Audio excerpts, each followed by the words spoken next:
Baik, sebentar. Nah, bismillahirrahmanirrahim. Assalamualaikum warahmatullahi wabarakatuh.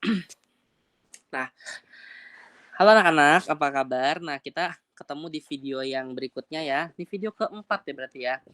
Nah, sekarang kita kalau tadi kan kalau kemarin-kemarin kita cuman ada persamaan reaksi, cari mol gitu kan, cari delta H-nya ya. Nah, sekarang kita mau gimana caranya kita bisa mencari delta H reaksi kayak gitu ya.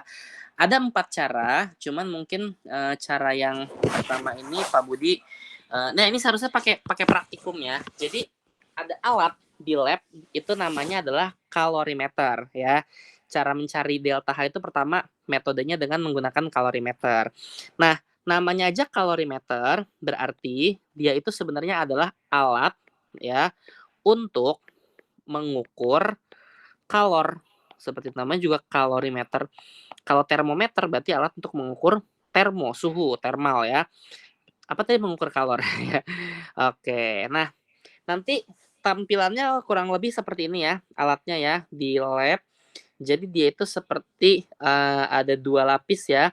Ada tabung yang 2 lapis. Nah, lapisan luarnya itu yang warna biru ini diisi sama air ya.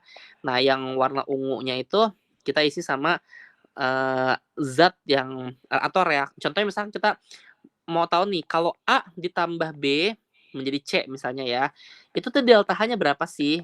Kayak gitu ya. Nah, maka si A sama si B ini kita masukkan ke dalam tabung yang kedua ya. Nah, ini adalah A sama B-nya ya. Kita masukin ke tabung yang kedua.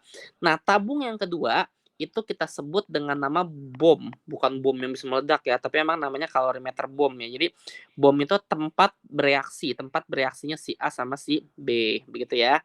Nah, kemudian anak-anak, dia dilengkapi juga dengan termometer ya, karena nanti yang kita catat itu perubahan suhunya berapa, kayak gitu ya. Kemudian kita ada pengaduk gitu ya. Nah ini, fungsinya untuk mengaduk ya si A sama si B biar tercampur rata kayak gitu, selama dia bereaksi. Gitu ya, ini bagian-bagian dari kalorimeter. Nah, karena kita itu mau menentukan yang namanya delta H ya, nah cara mencarinya adalah cara mencari delta H-nya nanti itu dengan cara sama dengan minus Q dibagi sama mol. Nih Bapak kotakin ya sama Bapak ya. Ini cara mencari delta H yaitu minus Q dibagi sama mol. Oke, ini semuanya familiar ya, delta H itu entalpi, mol mol ya mol gitu kan. Nah, Q itu kita kenal dengan nama kemarin sebuah kalor kayak begitu ya. Oke, nah kalau di fisika ya, kalau di fisika itu cara mencari kalor ada 2. Oke, gini gini gini. Jadi kalor itu apa sih, Pak? Kalor itu adalah panas. Nah, panas atau Qi itu dihasilkan ada 2 komponen ya. Ada panas dari reaksi ya, reaksi dari A sama B kayak gitu kan. Ada panas dari alat ya, alatnya apa ya? Alatnya ya si kalorimeter ini sendiri. Kayak gitu ya, terutama kalau kalorimeter jelek ya. Kalau kalorimeter jelek jadi misalnya contoh kalorimeter yang sederhana itu kita bisa bikin dari, gelas bekas pop mie misalnya, ya itu kan itu bisa nggak Pak jadi kalorimeter? Bisa, cuman jelek banget ya kalorimeternya ya, kayak gitu. Nah, jadi di sini kalornya itu dihasilkan dari 2 apa namanya, dari 2 komponen ya, ada Ki reaksi, ada Ki kalorimeter. Nah, Ki reaksi itu cara mencarinya adalah dengan cara M dikali C dikali delta T. Nah, ini kalau kamu pernah belajar IPA waktu SMP ya, terutama bab kalor, mungkin kamu familiar dengan rumus ini ya. Jadi cara mencari Ki reaksi, Ki-nya si A tambah B tadi, itu dengan cara M dikali C dikali delta T, seperti itu ya. Nah, di mana M itu massa ya, M itu massa, eee, C itu adalah kalor jenis, nah C kecil di sini ya, itu adalah kalor jenis. Nah, ini tergantung dari apa yang direaksikan gitu. Nah, biasanya karena tadi perantaranya di sini adalah air, maka nanti biasanya kalor jenisnya adalah kalor jenis air, ya biasanya ya, seperti itu. Oke, nah delta T itu perubahan suhu, berarti T2 dikurang T1 ya. Nah, kalorimeter yang kedua, Q yang kedua itu berasal dari si alatnya, si kalorimeter itu sendiri. Nah, alatnya, cara mencarinya adalah Q sama dengan C besar dikali sama delta T. Seperti itu ya. Jadi nih, C besar dikali sama delta T. Nah, C besar di sini, ini yang kita sebut dengan nama kapasitas kalorimeter. Seperti itu. Ya, kapasitas kalorimeter. Kayak gitu ya. Oke, paham ya sampai sini ya. Jadi, ini cara mencari Q ya. Ada dua cara. Nah, Pak, kapan kita pakai Q reaksi, kapan kita pakai Q alat? Nih, hint atau petunjuk dari Bapak ya. Ini petunjuk dari Bapak. Nah, jadi anak-anak, nanti kalau kamu ketemu soal, satu hal yang harus kamu perhatikan adalah C besarnya atau kapasitas kalorimeternya. Ada apa enggak? Ya, ada atau tidak. Kalau misalkan ada C besarnya, berarti nanti Q-nya itu kita pakai dua-duanya. Q reaksi sama Q alat. Ya, ini misalnya Q reaksi, Q R gitu ya. Ini Q kalorimeter, karena kan alatnya Q kalorimeter ya. Berarti di sini nanti kamu Q-nya itu kamu masukin dua-duanya. Q reaksi ditambah Q kalorimeter. Kalau ada ya, kalau ada. Tapi kalau nggak ada atau nanti dengan kata lain diabaikan, ya, jadi kamu nggak usah masukin Q kalorimeter, cukup Q reaksi aja, gitu. Paham ya sampai sini anak-anak sekalian ya? Oke deh, sip. Nah, itu petunjuknya yang pertama ya. Petunjuk yang kedua, nah sekarang kan kita mau nyari mol, ya kan ada Q, ada mol nih, ya kan? Oke, nah mol itu petunjuknya dari Bapak ada dua nih. Kamu lihat, apakah yang diketahui cuman satu zat saja, ya, atau dua zat saja. Nah, kalau misalnya yang diketahui cuma satu zat aja, langsung lihat mind mapping. Oh, ini yang ditanya apa nih? Massa, apa volume dalam keadaan STP, ubah ke dalam mol. Tapi kalau misalnya yang diketahui dua zat, berarti kamu harus pakai yang namanya stokiometri. Stokiometri mana, Pak? Yang ada format M, R, sama S. Gitu ya. Nah, ini petunjuk dari Bapak. Bapak kotakin deh sama Bapak ya. Eh buku sakti nih. Petunjuk sakti ketika mau ngerjain soal kalorimeter nih. Kayak gini ya. Oke, yuk contoh nih misalnya nih, Pak Budi punya dua tipe soal yang berbeda ya. Soal yang pertama, contoh ya misalnya. Pada pembakaran 1,6 gram belerang dalam suatu kalorimeter, terjadi kenaikan suhu dari 50 menjadi 52 berdasarkan reaksi berikut ya. Jika kapasitas kalorimeter atau C besar adalah 10,9 kilojoule derajat Celcius dan kalor jenis air adalah 4,2 joule gram derajat Celcius ya. Tentukan perubahan entalpi pembakaran ya. Pertama diketahui di sini masanya belerang ya enggak? Diketahui deh Bapak tulis di sini nih ya. Massa belerang adalah 1,6 gram. Betul ya? Oke, terjadi kenaikan suhu delta T itu T2 kurang T kecil ya. Dari 50 menjadi 52. Berarti 52 dikurang 50 sama dengan 2 derajat Celcius. Kemudian kapasitas kalorimeter C besar. C besarnya adalah 10,9 kilojoule ya per derajat Celcius. Begitu ya, karena ini min 1 kan pangkatnya kan. Lalu kalau misalnya C kecilnya, kalori jenis airnya itu adalah 4,2 joule per gram derajat Celcius. Nah, anak-anak, di sini kamu harus konsisten. Ini ada satuan kilojoule, nih harus ada satuan joule. Maka salah satunya harus ngalah. Contoh misalnya dari kilojoule mau kamu rubah ke dalam joule. Boleh ya. Berarti turun 3 kali ya. Kilometer, hektometer. Ya benar ya, turun 3 kali ya. 3 kali berarti komanya geser ke kanan sebanyak 3 kali. 1, 2, 3. Berarti jadi 10.900 begitu ya. Joule per derajat Celcius. Begitu ya. Nah, yuk sekarang kita ditanya tentukan perubahan entalpi. Tadi delta H itu sendiri adalah minus Q dibagi sama mol. Yuk kita satu-satu nyari Q dulu. Anak-anak, tadi hint atau petunjuk dari Bapak cara mencari Q adalah kamu harus melihat ada C gedenya apa enggak ya. Di sini kebetulan soal ini ada C besarnya. Maka nanti ketika mau mencari Q ya, pakai dua-duanya yaitu Q reaksi ditambah Q kalorimeter ya. Jadi Q-nya itu adalah Q reaksi ditambah sama Q kalorimeter. Apa tadi Ki reaksi? Ki reaksi itu adalah yang Pak Budi kotakin, MC dikali delta T. Ki kalorimeter, C besar kali delta T. Ini biar Pak Budi nggak terlalu banyak ganti slide ya. Nggak, nggak apa sih, scroll ke atas. M dikali C kecil dikali delta T, ya nggak? Ditambah Ki kalorimeternya adalah C besar dikali delta T. Begitu ya.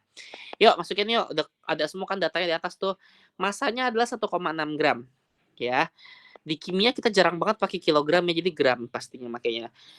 Tuh makanya gram ya, gram kan. C kecilnya 4,2 ya. 4,2 dikali delta T-nya perubahan suhunya adalah 2 derajat Celcius ya. Ditambah C besar. C besarnya itu yang 10.900 yang udah konsisten ya, yang udah kita rubah ke dalam Joule. 10.900 dikali 2. Yuk kita hitung ya sama kita yuk. 1,6 kali 4,2 dikali 2 ya. 1,6 dikali 4,2 dikali 2. 13,44 ya. 13,44 ditambah 10.900 dikali 2 berarti 21.000 ya. Sebentar. 21.800 bener nggak? Bener nggak sih? Bener ya, bener ya. 21, iya bener ya. Berarti kalau kita jumlahin 21.813,44 dong. Bener ya? Joule ya. Oke, sip. Nah, sekarang molnya. Mol, tadi petunjuk dari Bapak lihat, ini yang diketahui satu zat apa dua zat. Kebetulan di sini kita dari tadi ngomongin belerang doang, ya enggak? Nah, berarti di sini yang diketahui itu cuma satu zat aja. Kalau yang diketahui cuma satu zat, ya sudah kita langsung fokus ke mind mapping yang mol ini nih ya. Nah, ini nih. Oke. Nah, di sini diketahui satu-satunya adalah massa, ya enggak? Massa dari 1,6 gram belerang. Ya, kayak gitu. Oke. Nah, kemudian berikutnya karena ini massa, berarti cara mencari molnya itu adalah massa sama dengan mol dikali ARS. Tapi anak-anak, yang kamu harus lihat lagi adalah S-nya ini S8 ya. Bener nggak? Maka berarti di sini ARS-nya harus kita kalikan sama 8. Udah ya, berarti massanya tadi 1,6 gram sama dengan mol dikali AR-nya ada nggak? Oh, Bapak lupa nih. Bapak tambahin di sini ya. ARS itu 32 ya. Ntar lihat aja tabel periodic unsur. 32 dikali 8. Ya, berarti 1,6 sama dengan mol dikali 32 dikali 8, kalkulator aja biar cepet. 32 dikali 8, 256 ya. 256 nggak apa-apa ya, toh juga nanti ulangan kamu boleh kok pakai kalkulator sama Bapak. Pindah ruas ya ke kiri ya, jadi 1,6 dibagi 256 sama dengan mol. Maka 1,6 dibagi 256, 0,00625 ya. Berarti 0,00625 mol. Begitu ya. Oke, dah. Berarti kita endingnya kan mau nyari delta H ya. Berarti di sini delta H-nya adalah min Q dibagi sama mol. Berarti minus Q-nya itu ini 21. Bisa nggak ya Bapak? Bapak copy paste aja sama bisa kayaknya. Kita copy. Nah, di sininya kita paste. Oke. Dibagi sama 0,00625 ya. Oke, copy. Sininya paste. Oke dah. Berarti 21813,44 21813,44 dibagi 0,0 berapa tadi nolnya? 00625 ya. 00625. Nah, hasilnya itu 3490,150 ya. 4. 3 gimana tadi ini? Hasilnya itu adalah minus 3 lupa 490,150. 3.490.150,4 Joule ya. Kayak gitu. Per mol. Nih Bapak kesini deh sedikit sama Bapak ya. Bapak Ah, Bapak ke kok nggak bisa dipindah sih dia? Hati-hati. Nah, begini ya. Ini jadi joule per mol. Nah, tapi anak-anak biasanya, di soal-soal itu jarang banget ada yang minta satuannya joule ya. Energi itu atau kalori itu biasanya, karena kalau joule terlalu gede ya kayak begini ya. Jadi dia mintanya tuh dalam keadaan kilojoule ya. Berarti dari joule ke kilojoule kan naik 3 kali. Mundurinnya ke kiri komanya 1, 2, 3 sehingga nanti jadi minus 3.490,15 kilojoule per mol. Inilah nilai delta H-nya. Begitu ya, anak-anak ya. Oke deh, sip. Ini untuk soal jenis pertama. Nah, soal jenis kedua ya. Yuk kita baca sama kita yuk. Sebanyak 50 mili setara dengan 50 gram ya, di situ ya dalam kurung, larutan HCl1M bersuhu 27 derajat Celcius dicampur dengan 50 mili 50 setara dengan 50 gram larutan NaOH 1 molar bersuhu 27 derajat Celcius juga. Yuk kita diketahui ya. Berarti di sini ada HCl, ada NaOH dengan keadaan yang sama. Volumenya sama-sama 50. Bener nggak baca ya soalnya ya, 50 mili, masanya sama-sama 50 gram, ya kan? Lalu, apa namanya tuh, konsentrasinya sama-sama 1 molar, kayak begitu ya. Nah, suhunya, T-nya itu sama-sama 27 derajat Celcius, kayak gitu kan. Nah, lalu berikutnya dalam suatu kalorimeter gelas styrofoam, ternyata suhu campuran naik sampai 33,5 derajat Celcius. Jadi, berarti bisa kita simpulkan nih dua-duanya T1 ya.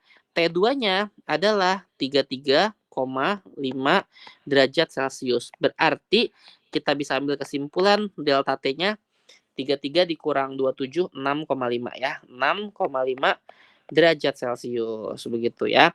Jika kalor jenis larutan dianggap sama dengan kalor jenis air, kalor jenis itu adalah C kecil ya. C kecilnya adalah 4,18 Joule per gram Kelvin, ya kan? Dan kapasitas kalorimeternya diabaikan, tentukan perubahan entalpi reaksi berikut. Kayak gitu ya. Oke, yuk kita tadi mau suruh nyari delta H. Delta H itu adalah minus Q dibagi sama mol. Bener ya? Oke, sip. Q-nya dulu. Tadi petunjuk dari Bapak cara mencari Q itu adalah kita lihat apakah C besarnya ada atau diabaikan. Nah, di sini jelas-jelas Pak Budi tulis kapasitas kalorimeternya itu diabaikan. Ya enggak? Berarti kalau misalkan dia diabaikan, berarti Q-nya itu cukup pakai Q reaksi aja yang MC delta T ya.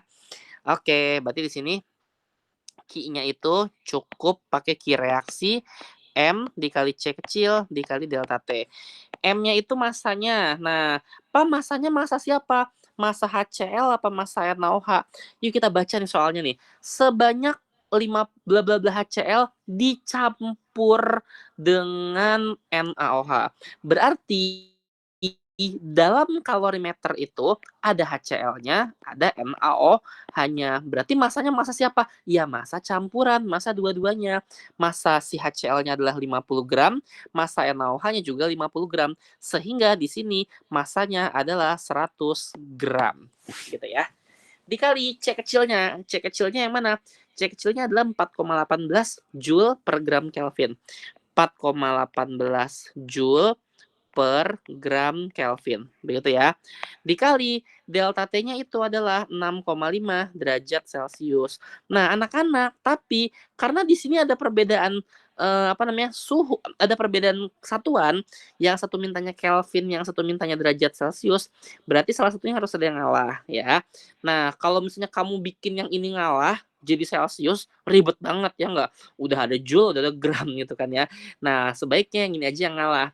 Jadi si Celciusnya kita rubah ke dalam Kelvin dengan cara ditambah 273 ya. Berarti jadi 279,5 Kelvin ya. Bener nggak? Ya 279,5 Kelvin. Nah, jadinya ini nanti dikali 279,5 Kelvin sehingga gram sama gram boleh dicoret, Kelvin sama Kelvin boleh dicoret begitu ya. Dah, berarti 100 dikali 4,18 dikali 279,5. 100 dikali 4,18 dikali 279,5. Hasilnya 116.831 ya. 116.831 Joule ya. Oke, dah. Sekarang molnya. Nah, tadi menentukan mol itu ada dua cara. Lihat dulu, ini satu zat atau dua zat. Anak-anak, ini jelas banget. Di dalam kalorimeter ini ada dua zat. Ada HCl-nya sama ada apanya? NaOH-nya. Maka kalau misalkan ada HCl sama ada NaOH, gitu ya, dua-duanya akan berperan penting di sini. Maka nanti kamu harus bikin format yang namanya MRS. Ini ada reaksi ya di sini ya. HCl, NaOH, NaCl sama H2O. Jadi di sini HCl ditambah NaOH menjadi NaCl ditambah sama apa? H2O. Oke, bikin format yang namanya mula-mula reaksi setimbang. Oke gitu ya. Oke, nah di sini Pak ada gram, ada volume, ada konsentrasi, ada molaritas. Kalau kita pakai massa, ya kalau kita pakai massa nih ya, kita di sini sulit karena kita nggak diketahui MR. Bener nggak? H-nya berapa, Cl-nya berapa, Na-nya berapa, O-nya berapa, H-nya berapa. Nah, daripada kamu repot-repot ya nyari AR-nya berapa, di sini ada volume sama ada molaritas ya. Nah, ya udah kalau di mind mapping ada yang namanya rumus molaritas, bener nggak? M itu sama dengan apa? N per V dalam liter. Bener nggak? Oke, berarti di sini rubah dulu deh ke dalam liter yuk. 50 ml itu kan sama aja kayak berarti mili ke liter tuh 3 kali naik ya. 1, 2, 3. 0,05 liter ya. Oke, berarti nanti di sini cara mencari molnya itu adalah kan M sama dengan N per V. Berarti cara mencari molnya itu pindah ruas M dikali V. Ya enggak? Molaritasnya 1 molar, ya kan? Volumenya dalam liter itu 0,05. Berarti di sini juga 0,05. Kebetulan kan angkanya sama semua tuh, HCl sama NaOH. Jadi ini juga 0,05 ya. Oke. Nah, kalau misalkan seperti ini di R ya enggak. Nah, siapa yang harus diturunkan? Yang harus diturunkan adalah yang paling kecil ya. Tapi karena ini kebetulan sama semuanya, kamu boleh menurunkan salah satunya. Ya, ini 0,05 misalkan kamu turunin. Terus masih ingat ya waktu belajar stokiometri ya, gimana caranya mengisi 3 yang di sini pakai perbandingan koefisien 1:1 banding 1:1. Ini kebetulan karena reaksinya udah reaksi jadi ya, kita tinggal ngikutin aja ya, tinggal nyontek aja dari reaksinya.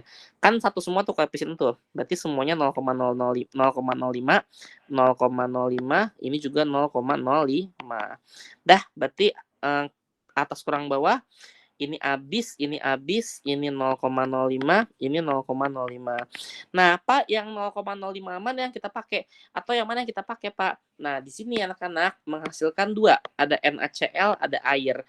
Tapi biasanya air itu kan cuma sebagai pelarut doang. Jadi nggak usah kita hiraukan ya sama kita ya. Karena yang di apa ya, reaksi HCl sama NaOH ini dicampur tujuannya tuh menghasilkan garam ya, NaCl kayak gitu. Kalau air cuman sebagai pelarut doang, nggak usah dianggap gitu ya. Jadi yang kita pakai tuh molnya dia. Ini kebetulan kan karena sama nih, 0,05, 0,05. Nanti kalau misalkan nggak sama, ya berarti yang diambil yang NaCl-nya ya, kayak gitu. Oke, dah berarti gitu ya, itu kalau diketahui molnya ada 2 ya, jadi pakai MRS stokiometri. Dah, berarti dari sini balik lagi ke rumus yang ini, delta H sama dengan minus Q dibagi sama mol. Ya, minus Q-nya itu yang 116.831 dibagi sama 0,05. Jangan lupa pakai minus ya depannya ya. Sama dengan minus, coba ini kan, oh ini ada nih hasilnya nih ya. Hasilnya tadi kita bagi 0,05. 2.336.620. 2 juta 336.620 joule per mol. Jangan lupa ini masih joule ya. Nah, dia biasanya mintanya kilojoule per mol. Jadi mundurinnya 3 kali, komanya 1, 2, 3. Jadi minus 2.336,62 kilojoule per mol. Gitu ya, anak-anak ya. Oke, ini tips dari Bapak untuk mengerjakan soal kalorimeter. Lihat dulu kalorimeternya ada C besarnya apa kagak ya. Karena akan berbeda ya kalau ada C besarnya pakai dua-duanya, kalau nggak ada pakai key reaksi aja. Dan molnya lihat dulu apakah cuma satu zat atau dua zat gitu ya. Oke, ini mungkin yang bisa Bapak sampaikan untuk materi hari ini. Ada nggak ya latihan soalnya ya? Kayaknya ada sih mestinya sih. Oh iya, belum Bapak tambahin ya latihan soalnya. Udah, Bapak tambahin dulu ya bentar ya. Latihan soalnya Bapak ambil dari LKS saja, sebentar. LKS. Ini kan materi kelas 11 ya, sebentar ya. Kelas 11-nya ini aja. Termo. Iya, F1 aja.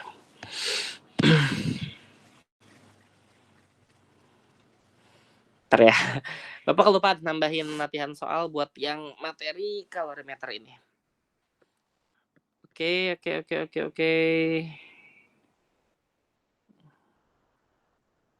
Oh iya, ini dia nih.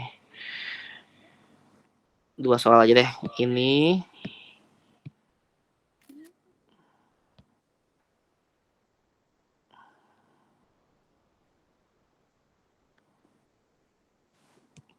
sama mana ya? Nah ini nih. Nomor 3 ya.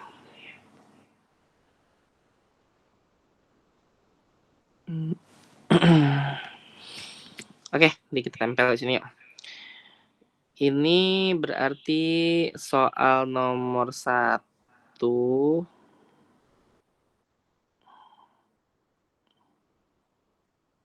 Ya, ini nomor 2-nya nih.